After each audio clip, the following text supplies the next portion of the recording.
Olá, pessoas estudiosas que estão aqui no canal Espiritismo em Foco. Vamos dar continuidade, né? Vocês que são pessoas estudiosas, ao estudo dirigido do livro O Céu e o Inferno, ou a Justiça Divina segundo o Espiritismo, de Allan Kardec, né? Que é um dos livros da codificação espírita. Então, nós estamos aqui no capítulo 4, que é justamente o inferno, né? Nós não estamos no inferno, né? Nós estamos no capítulo chamado O Inferno, né? E nós vimos no vídeo passado o quadro do inferno pagão, né? Os sofrimentos ali, as descrições do chamado inferno pagão. E agora vamos ao quadro do inferno cristão. Vamos ver se tem muita diferença. Inclusive no vídeo anterior, no primeiro vídeo desse capítulo, já se comentou, né, de algumas diferenças significativas, né, do inferno pagão e do inferno cristão, né? Quem não está lembrado, reveja o vídeo, porque tem que aprender. Mas, indo agora ao quadro do inferno cristão, a partir do item 11. Vamos lá? Item 11. A opinião dos teólogos sobre o inferno está resumida nas citações seguintes. Essas citações fazem parte do livro, né, O Inferno. O autor é Auguste Calais, né? Quem tiver interessado aí e tiver acesso a esse livro, pode dar uma olhadinha. Essa descrição, tendo sido tomada dos autores sacros os teólogos, os padres, essa coisa, né? Então, essa descrição tendo sido tomada dos autores sacros e na vida dos santos, né? Porque os santos que a gente vê lá na igreja já foram pessoas, tiveram a vida, isso aí todo mundo sabe, né? Então, e na vida dos santos, pode muito melhor ser considerada como a expressão da fé ortodoxa nessa matéria. Né? Ortodoxia, quer dizer, uma coisa muito rígida, né? Muito ali, direcionada, né? Então, a expressão da fé ortodoxa nessa matéria, sendo a cada instante reproduzida com algumas variantes aproximadas nos sermões do púlpito evangélico e nas instruções pastorais. Então, essas descrições que Auguste Calais fez e que Kardec usou como fonte aqui para esse tema, são utilizadas, né, com algumas variações, né, no púlpito católico, tanto quanto no púlpito protestante, né? Porque Auguste Calais, ele pegou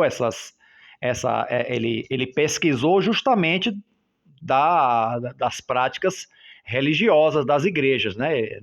E aí ele escreveu esse livro, O Inferno, baseado nas crenças e nas práticas religiosas dos segmentos religiosos cristãos, né?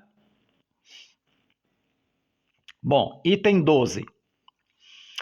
Os demônios, né, abre aspas, são puros espíritos, e os condenados presentemente no inferno podem também ser considerados puros espíritos, uma vez que apenas a sua alma para aí desceu e que a sua ossada, tornada a poeira, se transforma incessantemente em ervas e plantas, em frutos, em minerais, em líquidos, sofrendo sem o saber as contínuas metamorfoses da matéria, né? O corpo, quando entra em decomposição na terra, é absorvido pela terra e serve, sim, como um enriquecimento, como uma espécie de adubo, né?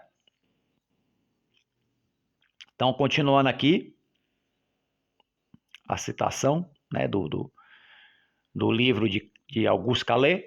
Calais não, né? É Calais mesmo, com 2 L. Mas os condenados, como os santos, devem ressuscitar no último dia e retomarem, para não mais deixá-lo, um corpo carnal, o mesmo corpo sobre o qual foram conhecidos entre os vivos. Olha só. O que os distinguirá uns dos outros será que os eleitos ressuscitarão em um corpo purificado e todo radioso, os condenados em um corpo elameado e deformado pelo pecado. Olha que quadro maravilhoso, né? Ressuscitará no mesmo corpo, só que os injustos num corpo, né? Tipo um zumbi, vamos dizer assim, né? Não haverá, pois, no inferno apenas espíritos puros. Haverá homens tais como nós. O inferno é, por conseguinte, um lugar físico, geográfico, material, uma vez que estará povoado de criaturas terrestres, tendo pés, mãos, uma boca, uma língua, dentes, ouvidos, olhos semelhantes aos nossos, sangue nas veias e nervos sensíveis à dor. Isso aqui, gente, é uma visão do inferno, repetindo que esse autor que Kardec está citando aqui, botando aspas, escreveu um livro baseado nas tradições religiosas de então, né, da época. Né? Onde está situado, abre aspas de novo, continua Calais. Onde está situado o inferno? Alguns doutores colocaram-no nas próprias entranhas da nossa terra, ou seja, embaixo da terra, né? Interessante. Kardec, no Inferno Pagão, usa o personagem de Fénelon, né? Telêmaco, que é inspirado nos escritos da mitologia, né? Dos autores da antiguidade, para descrever o Inferno Pagão. Aqui, Kardec usa um autor que pesquisou as crenças cristãs, né, de então e que escreveu esse livro, Calais. Né?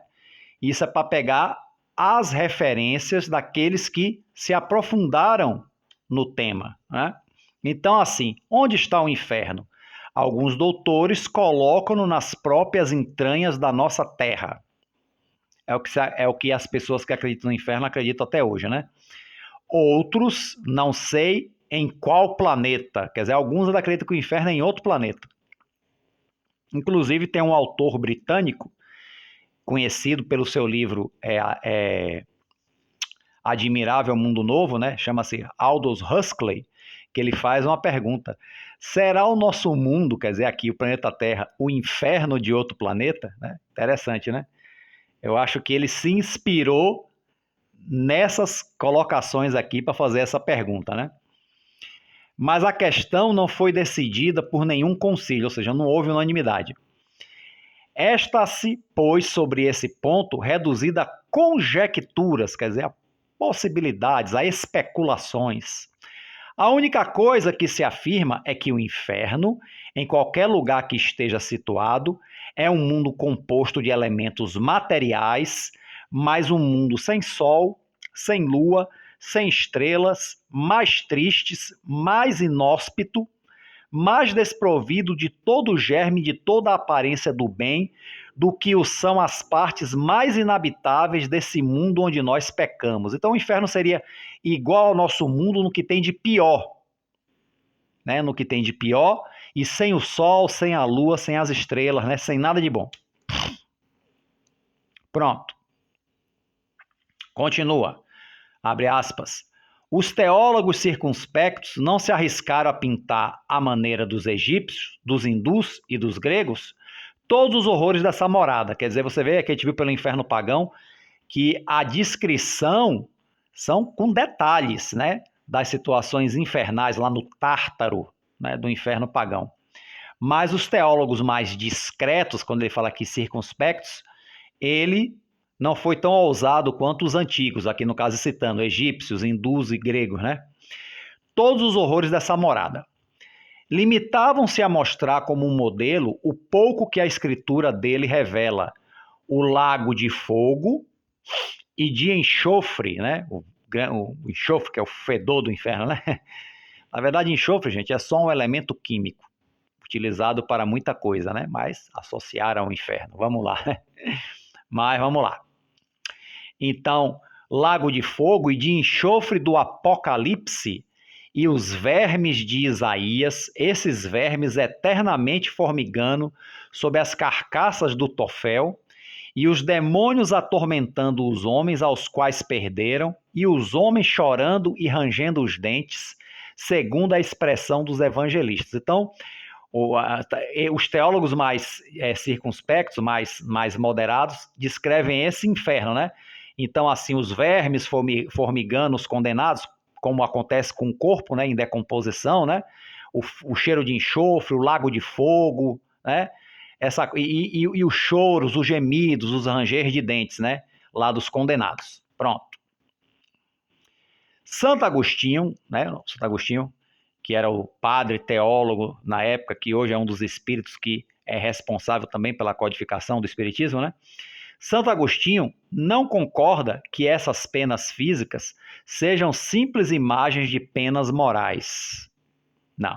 Ele vê num verdadeiro lago de enxofre os vermes e as serpentes verdadeiras encarniçarem sobre todas as partes do corpo dos condenados e unindo suas mordeduras às do fogo. Quer dizer, Santo Agostinho acha que é pior do que isso, né? Ele pretende, segundo o versículo de São Marcos, que esse fogo estranho, embora material ao nosso, e agindo sobre corpos materiais, os conservará como o sal conserva a carne das vítimas, né? Então queima, mas sem destruir, né? Mas os condenados, vítimas sempre sacrificadas e sempre vivas, sentirão a dor desse fogo que queima sem destruir. Imagine, sentir o fogo queimando eternamente, sem destruir o corpo, né? Isso aqui é um suplício. Ele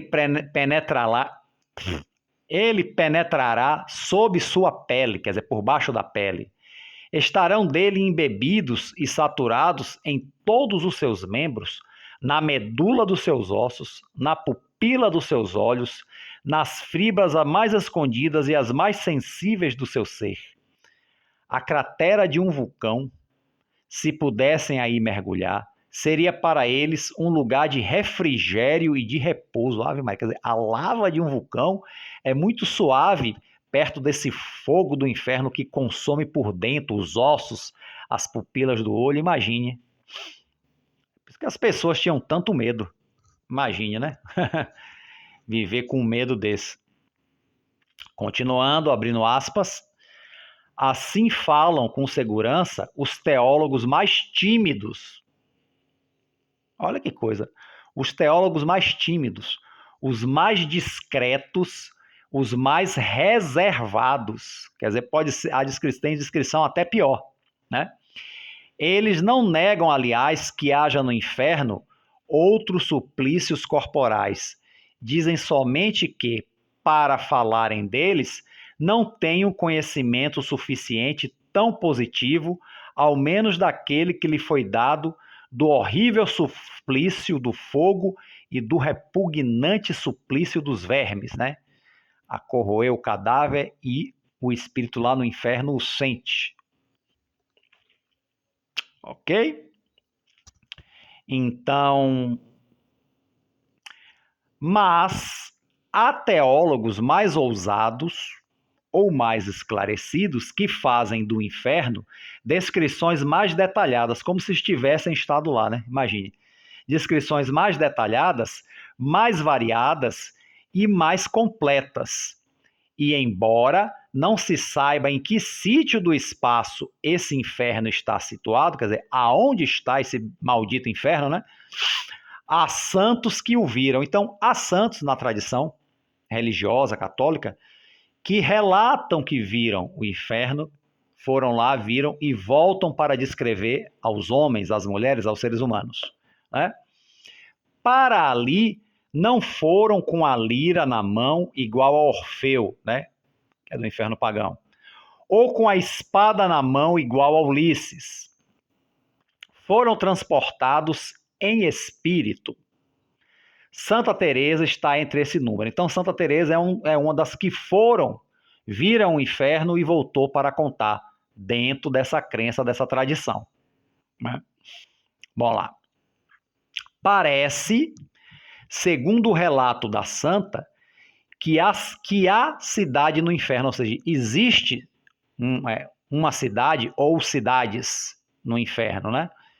Ela viu pelo menos uma espécie de rua longa e estreita, como há tantas nas cidades antigas, né? Uma rua lá comprida e estreita e fina, né? Como nas cidades antigas. Entrou ela andando com horror sobre um terreno lodoso, fétido, onde pululavam répteis monstruosos. Imagine, né? Mas foi detida em sua caminhada por uma muralha que fechava a rua. Não pôde seguir adiante, né?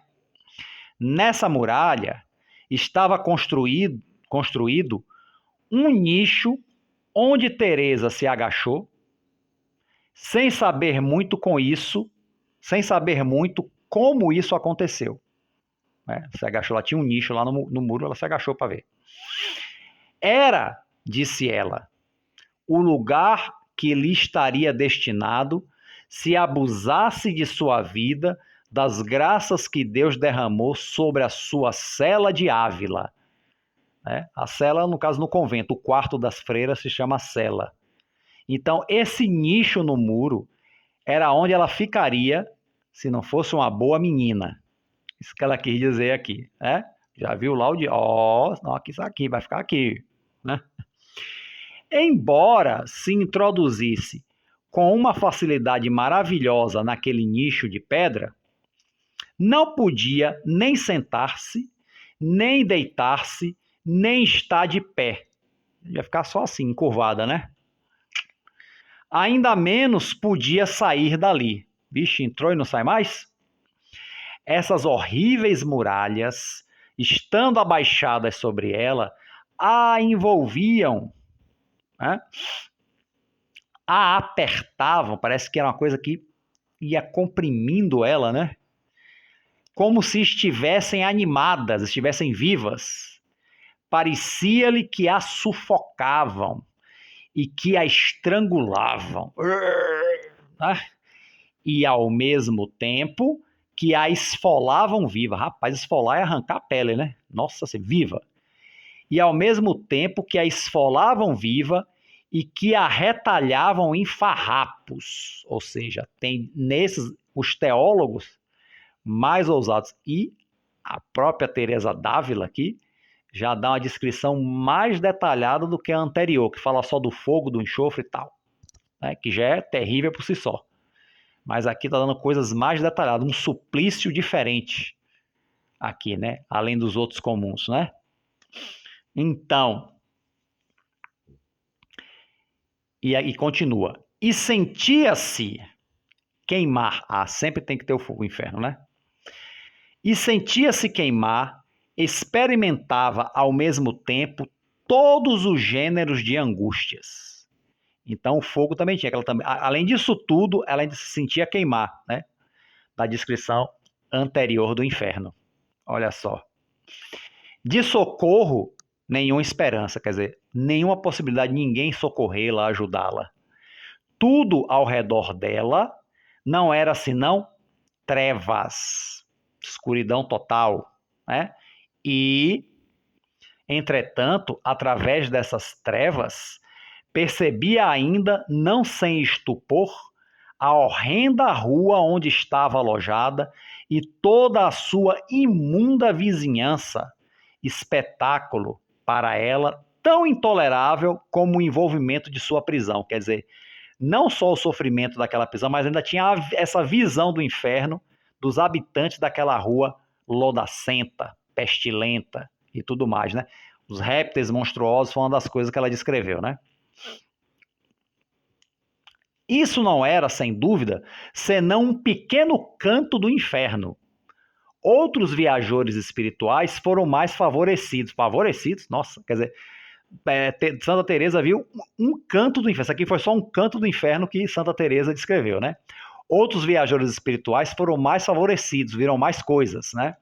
Viram um inferno de grandes cidades ardendo em fogo, quer dizer, toda uma cidade ardendo em fogo, né? Babilônia e Nínive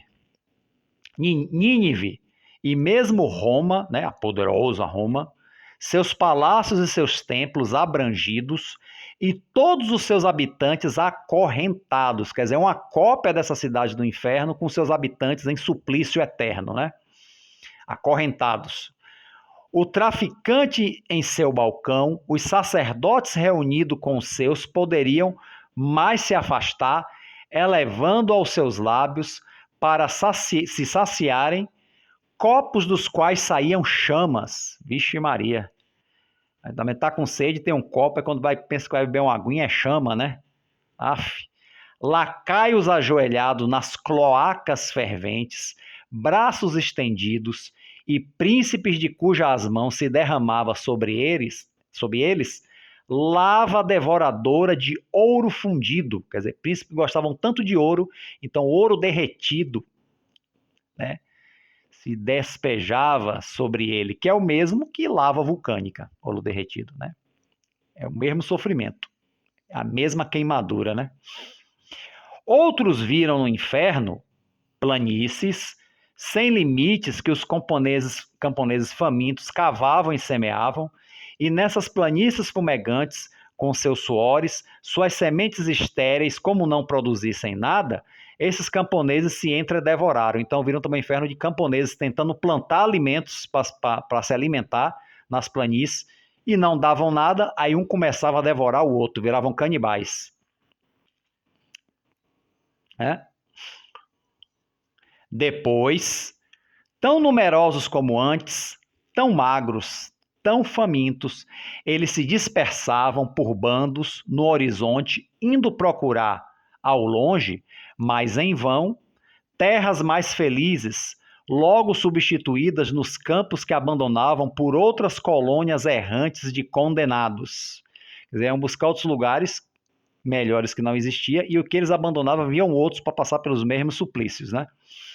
Há quem viu no inferno montanhas cheias de precipícios, florestas gementes, poços sem água, fontes alimentadas por lágrimas, em vez de água, gente, lágrimas, imagine, né? Rios de sangue, nossa, turbilhões de neve nos desertos de gelo, olha só, não é fogo, tem gelo também. Barcos desesperados, vagando sobre os mares sem margem. O tempo todo vagando, né? Revia-se ali, em uma palavra, tudo o que os pagãos viram, um reflexo lúgubre da terra, uma sombra desmesuradamente aumentada de suas misérias, quer dizer, muito mais aumentada, seus sofrimentos naturais eternizados, né? Para sempre, forever, e até os calabouços e instrumentos de suplício, instrumentos de tortura, que nossas próprias mãos forjaram, né? Ainda tinha os calabouços com as torturas e tudo mais, né? Como se diz, o que tem de pior na Terra, né? Ok. Então, continuando, há ali embaixo, né, com efeito, demônios que, para melhor atormentarem os homens em seus corpos, tomam corpos. Quer dizer, eles também têm corpos, né? Eles têm asas de morcego, aí vem a visão realmente bem, né, bem religiosa no sentido místico mesmo, né?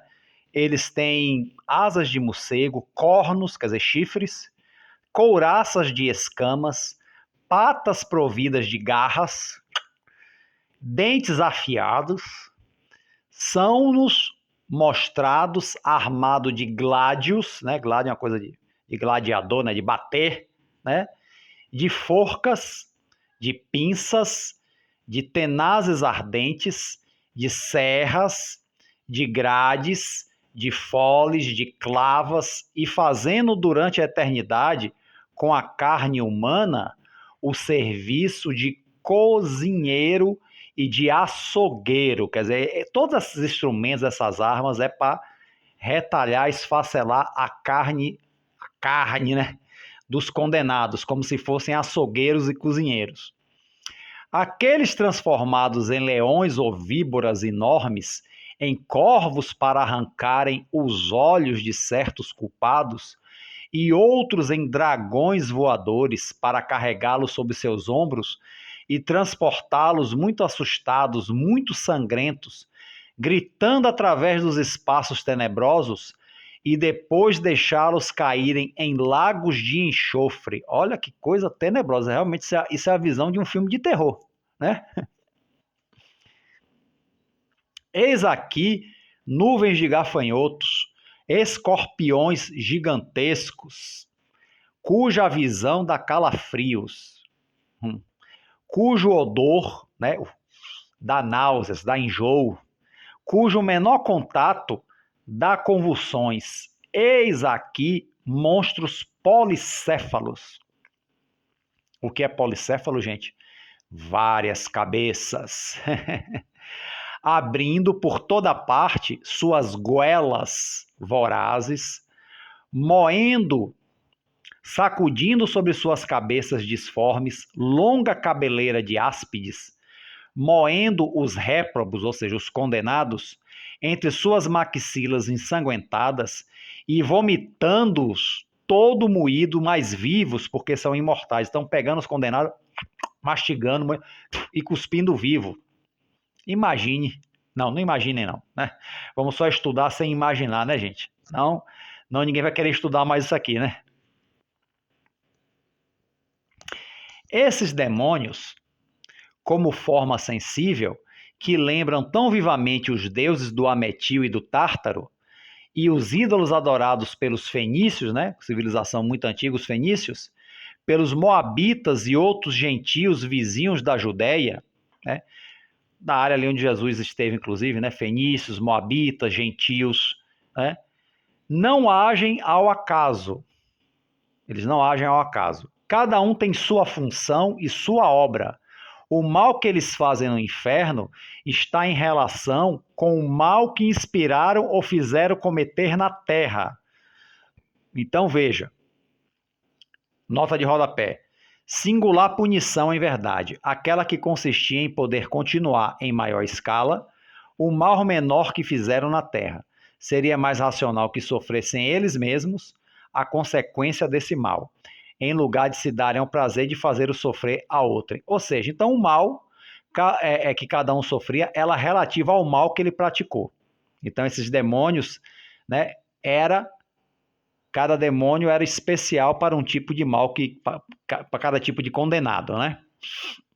Os condenados são punidos em todos os seus sentidos e em todos os seus órgãos, porque ofenderam a Deus através de todos os seus sentidos e de todos os seus órgãos.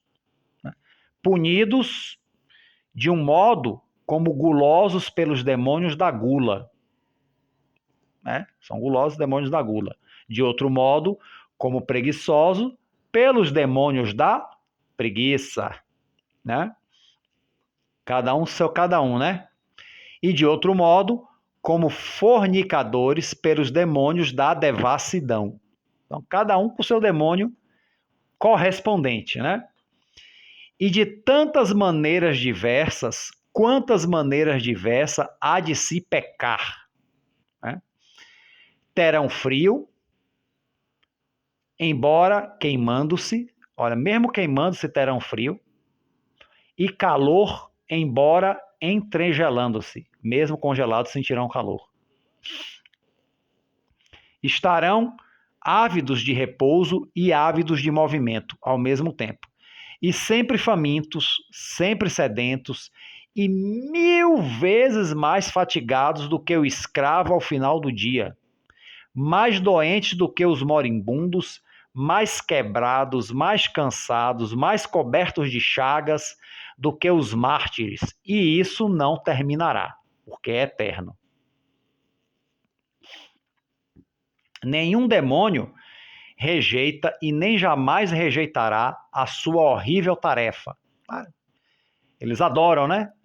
Eles são todos, sobre esse aspecto, bem disciplinados e fiéis em executarem as ordens vingadoras que receberam. Sem isso, em que se tornaria o inferno? Então, eles têm que cumprir a obrigação deles, né? Os pacientes descansariam e seus carrascos viessem. Os pacientes descansariam e seus carrascos viessem a querelar entre si ou se cansar, mas não há repouso para uns, nem querela entre os outros. Por maus que sejam e por inumeráveis que sejam, os demônios se ouvem de um canto ao outro do abismo, e jamais se viram na terra nações mais dóceis aos seus príncipes, exércitos mais obedientes aos seus chefes, comunidades monásticas mais humildes e submissas aos seus superiores. Então, os demônios, mesmo sendo miseráveis, torturadores, eram obedientes e submissos às ordens dos seus superiores, né? Muito mais do que os subalternos terrestres, né? Aí tem uma nota de rodapé aqui. Esses mesmos demônios rebeldes a Deus por causa do bem são de uma docilidade exemplar para fazerem o mal. Nenhum deles recua e nem se abranda durante a eternidade. Que estranha metamorfose se operou neles, que foram criados puros e perfeitos como anjos, e decaíram, né? Não é singular vê-los dar o exemplo de perfeito acordo da harmonia, da concórdia, inalterável, quando os homens não sabem viver em paz e se atormentam na terra. Quer dizer, um não fica contra o outro, os demônios. Que é interessante, né?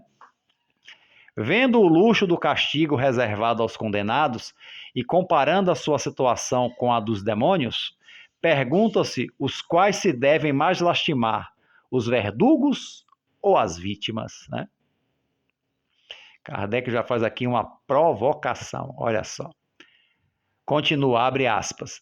Aliás, conhece-se muito pouco a populaça dos demônios. A populaça dos demônios. Esses vis espíritos, dos quais são compostas as legiões de vampiros, ou vampiras, né? De sapos, de escorpiões, de corvos, de hidras, de salamandras e outras bestas sem nome, que constituem a fauna das regiões infernais. Quer dizer, olha a fauna, né? Bem legal, né? Mas se conhecem e se nomeiam a vários dos príncipes que comandam essas regiões, entre outros Belfegor, é um dos que comandam, né? Os infernos, o demônio da luxúria, né? O Belfegor. Nome difícil, hein? Abaddon ou Apollyon, o demônio do homicídio, pode chamar ele de Abaddon ou Apollyon. Beelzebu, esse nome é conhecido, né? O demônio dos desejos impuros, ou o senhor das moscas, que engendram a corrupção, né? Todo tipo de corrupção, né? E Mamon, o demônio do que? Adivinhe? Da avareza. Por isso que Jesus fala, não se pode servir a Deus e a Mamon, né? E Moloque, Belial, Balgarde, Astarote e muitos outros, e acima deles seu chefe universal, o sombrio arcanjo, que no céu tinha o nome de Lúcifer, né? É o chefão de todos, e que leva no inferno o de Satã. Quando ele era anjo, ele era Lúcifer. Quando ele decaiu, virou Satã e chefia todos os outros demônios, né? Cada um com sua devida função, né? Eis aqui, em resumo, né, a ideia que nos dão do inferno, considerado do ponto de vista da sua natureza física e das penas físicas que aí se suportam. Abri os escritos dos pais e dos antigos doutores, interrogai as nossas piedosas lendas, olhai as escrituras e os quadros de nossas igrejas, prestai ouvido ao que se diz nos púlpitos e aprendereis bem mais. Fecha aspas, né? Então é o autor Beleque, né? Fecha aspas. E aqui Kardec começa aqui no item 13. O autor faz seguir esse quadro de reflexões seguintes, das quais um compreenderá a importância. Abre aspas de novo para Abeleque. Não é isso? Estou falando o nome certo, cara? É isso mesmo. É o nosso Augusto Calete. Que Beleque o que, gente? Calé. Augusto Calé, desculpem. Beleque é ótimo, né? Então, pronto, voltando aqui ao item 13, e aí Kardec diz que o autor faz a seguir esse quadro de reflexões seguintes, quer dizer, Kardec continua, né? Das quais cada um compreenderá a importância. Abre aspas.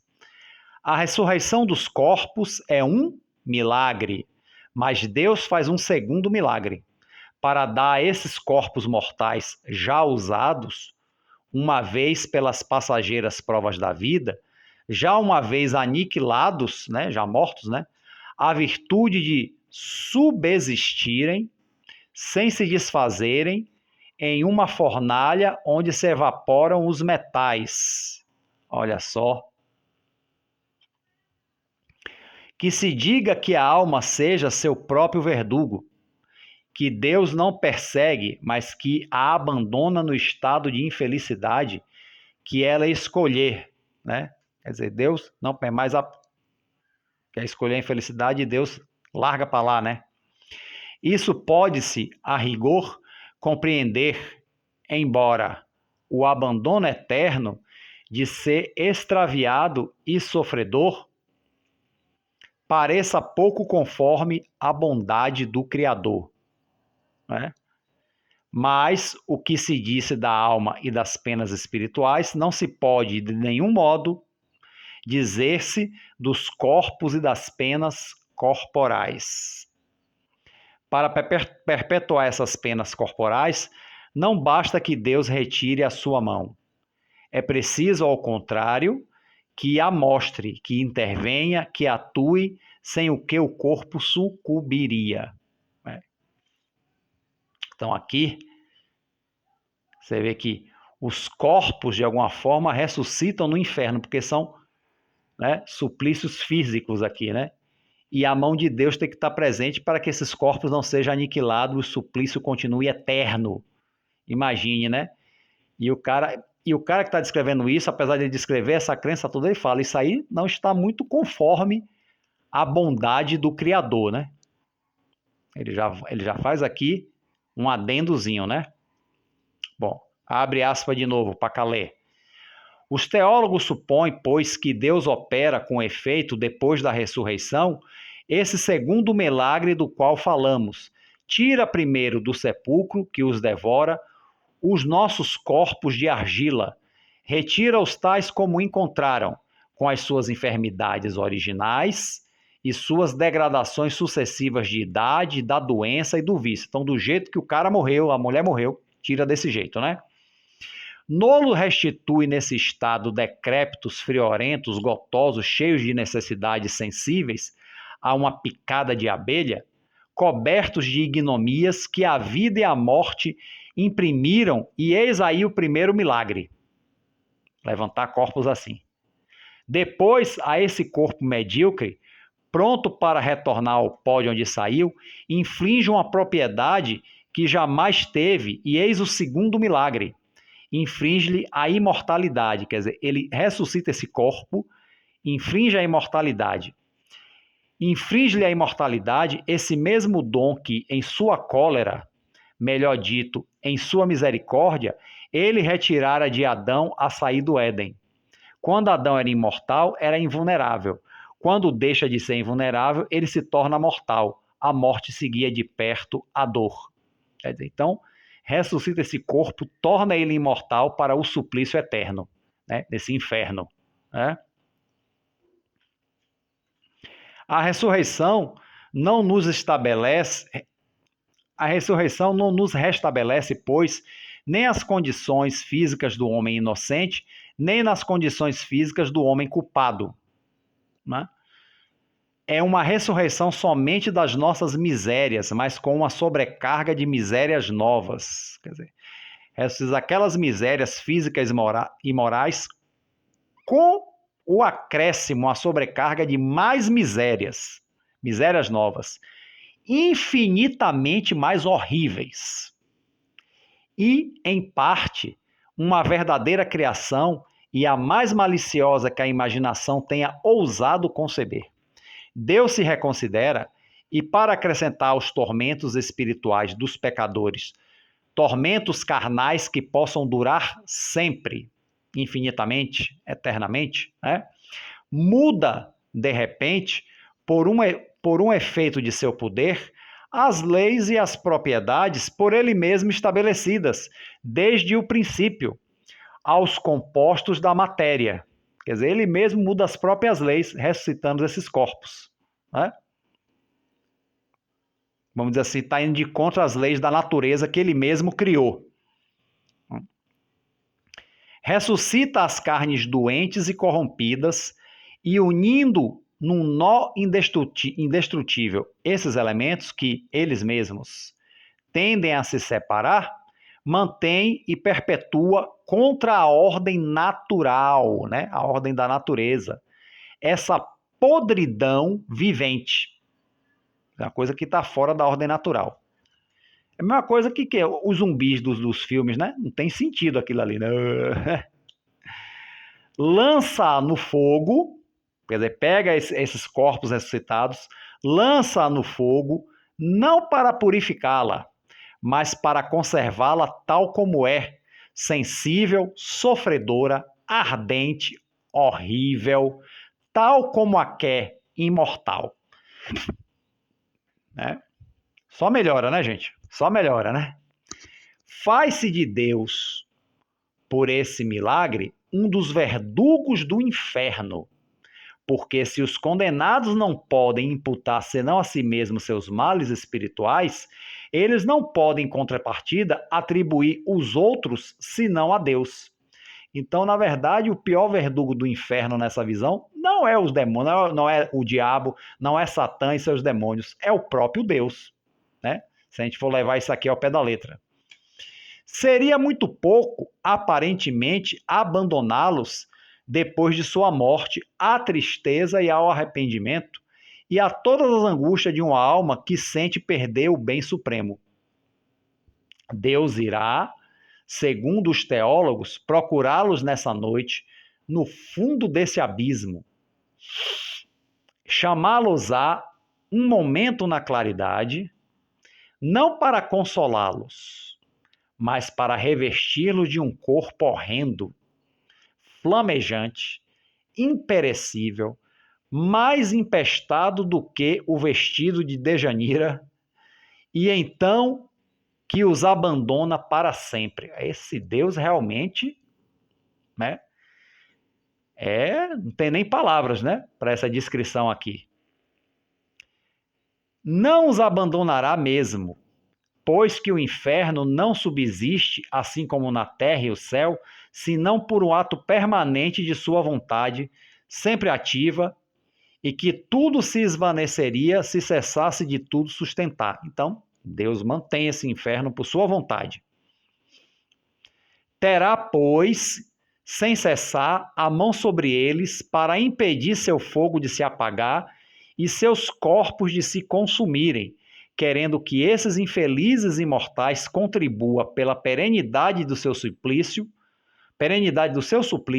quer dizer, a perenidade, quer dizer, a eternidade do seu suplício, que nunca acaba, a edificação dos eleitos. Né? Então, eles ainda contribuem assim, de alguma forma, aos eleitos se edificarem, se elevarem. Então, está mostrando aqui que quem faz mesmo o inferno, antes de tudo, é o próprio Deus, né?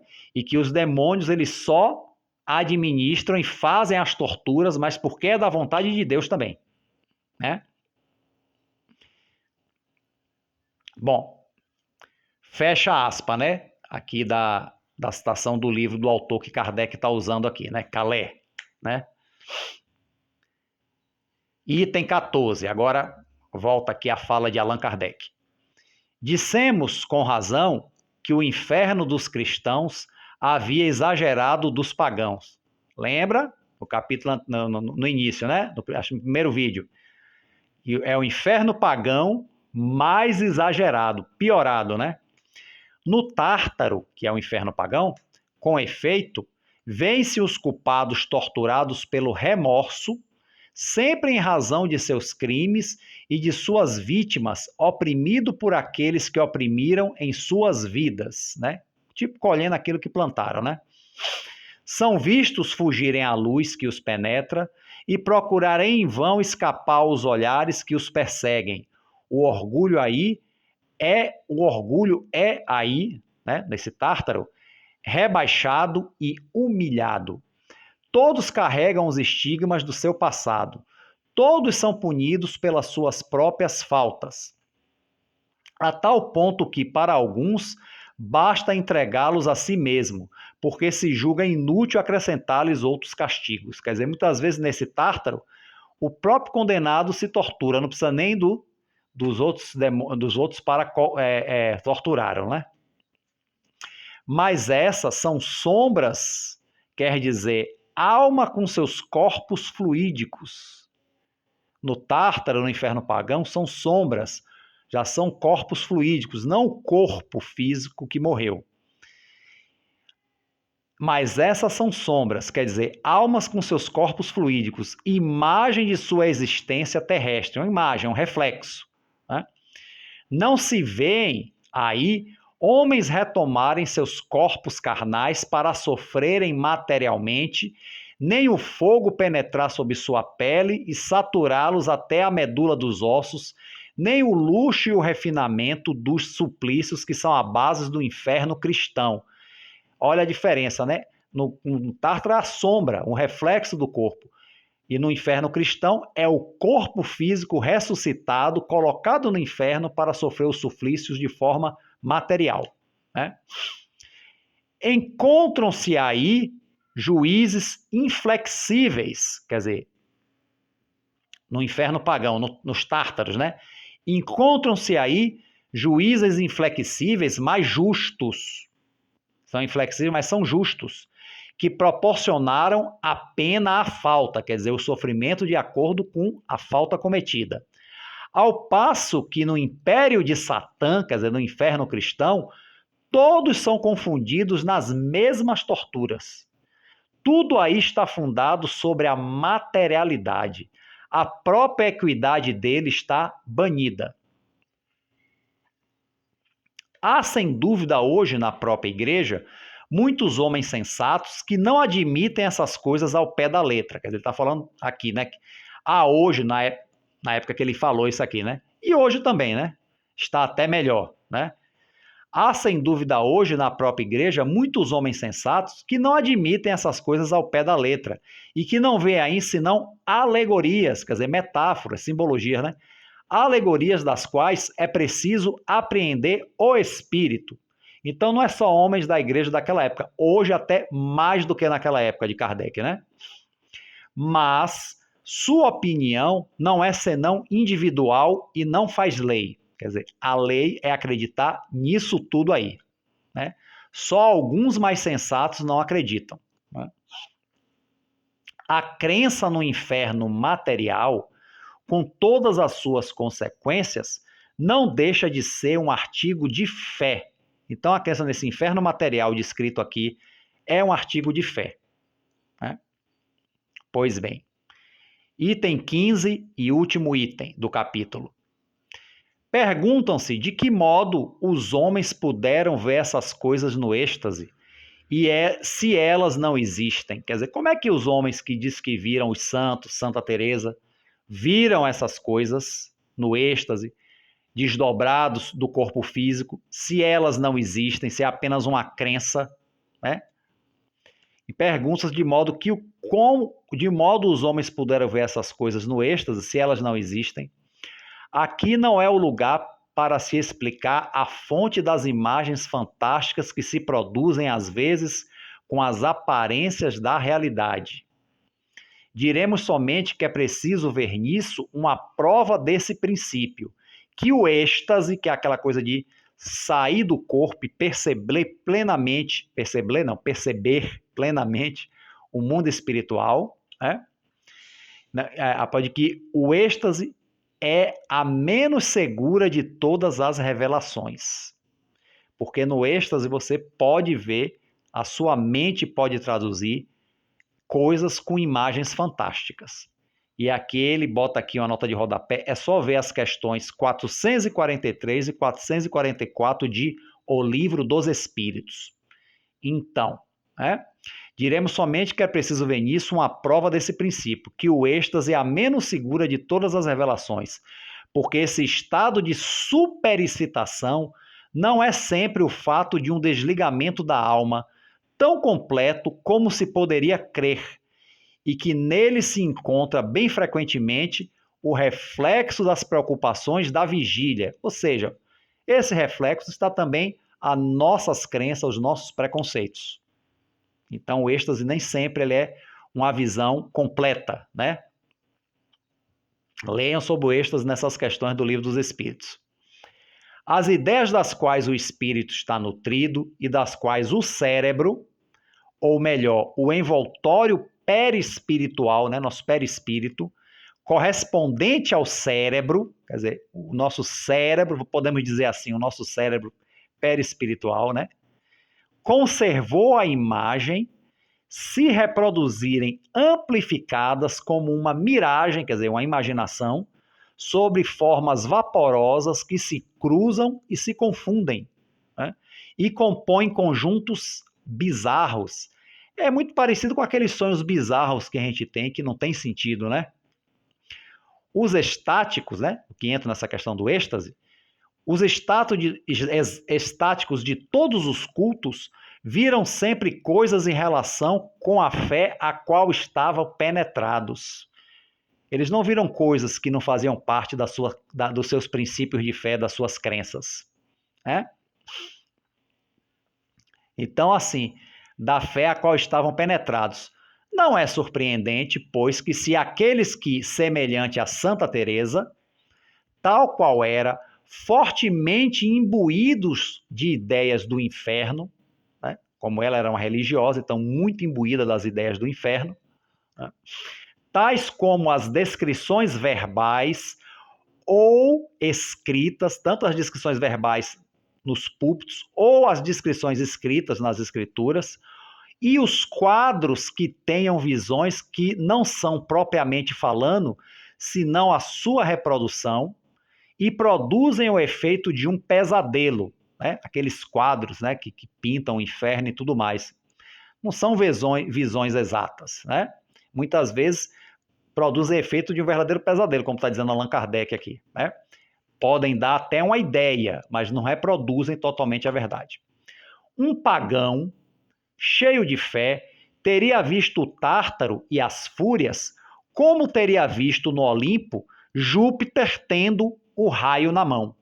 Ou então, no caso da mitologia grega, Zeus, né, com o raio na mão. Então, cada um vai ver as coisas de acordo com sua fé.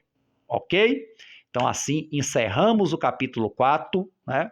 Todos que acompanharam aqui, façam a leitura também, leiam, tiram também as suas próprias conclusões. Ok, gente? Então, a todos aí que estão acompanhando, um forte abraço e fiquem com Deus.